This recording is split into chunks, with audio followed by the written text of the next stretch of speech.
Conto do Camponês Eloquente é uma obra literária do Império Médio do Egito, 2040-1782 a.C., que conta a história de Kun-Anup, um camponês que é roubado e espancado por um rico proprietário de terras, Nemti-Nakht. Este diz a Kun-Anup que é inútil reclamar com as autoridades porque ninguém ouve um homem pobre. O restante da história relata como Kun-Anup, acreditando no poder da justiça, refuta Nemti-Nakht e vence o caso. Sob o sol ardente do Egito Antigo, Kun-Anup se despede da esposa e dos filhos. Carrega nos ombros e nos lombos de seus burros não apenas mercadorias, mas o fruto de seu trabalho, cuidadosamente preparado para ser vendido no mercado do sul. Cada item é valioso, e ele sabe disso. A estrada o leva até as terras de Nemti-Nakht, um homem da alta classe, dono de extensos campos de cevada. Ao avistar a carga do camponês, Nemti-Nakht sente nascer a cobiça, mas não pode simplesmente tomar o que deseja. Precisa de um pretexto. Com astúcia, arma sua armadilha. Um caminho estreito, ladeado de um lado pela cevada dourada e do outro por um canal de água. No meio, um pedaço de pano estendido, tocando a água e a plantação. Ele impõe a regra. Kun-Anup não pode pisar sobre o pano. O camponês tenta contornar o obstáculo, aproximando-se da cevada. É então que um de seus burros, faminto, arranca uma espiga. É o bastante. Nemti-Nakht explode em fúria, acusa-o de roubo, o espanca e toma todos os seus burros e mercadorias. Ferido e indignado, Kun-Anup clama por justiça, mas houve apenas o desprezo. Ninguém dará ouvidos a um camponês contra um senhor de terras. Só que Kun-Anup não é um homem comum. Ele não aceita a injustiça calado. Decidido, segue até a cidade para encontrar Hensi, filho de Meru, o magistrado da região. Com palavras afiadas e eloquentes, descreve a injustiça que sofreu. Hensi se impressiona e leva o caso a outros juízes, mas eles, indiferentes, tratam o episódio como uma simples disputa e arquivam a queixa. Hensi, intrigado com a habilidade do camponês, leva a história ao rei. O soberano, curioso, ordena que Kun-Anup e sua família sejam alimentados, mas nega a resolução imediata do caso. Quer ouvir mais. Quer que cada discurso seja registrado. Assim, por 9 vezes, Kun-Anup se apresenta diante de Hensi, pedindo justiça. 9 vezes, suas palavras são escritas, preservadas como testemunho de sua coragem e inteligência. No fim, o rei decide.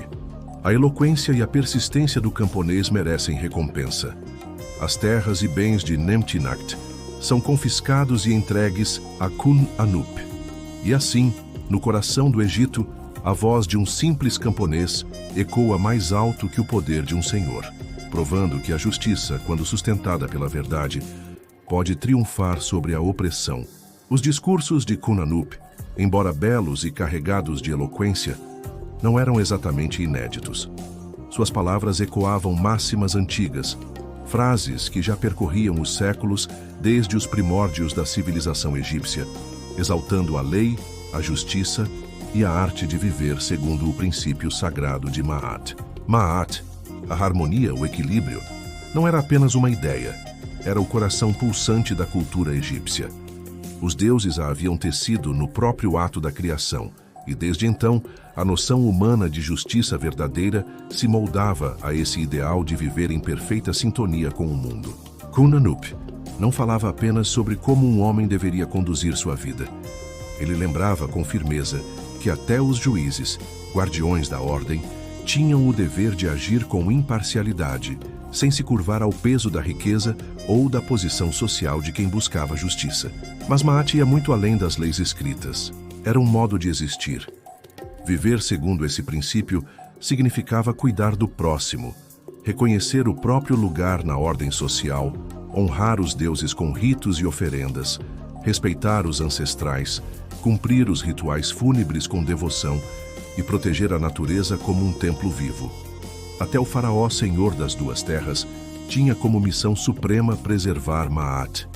Quem a seguia fielmente não apenas encontrava paz na terra, mas também garantia passagem para o paraíso na vida após a morte.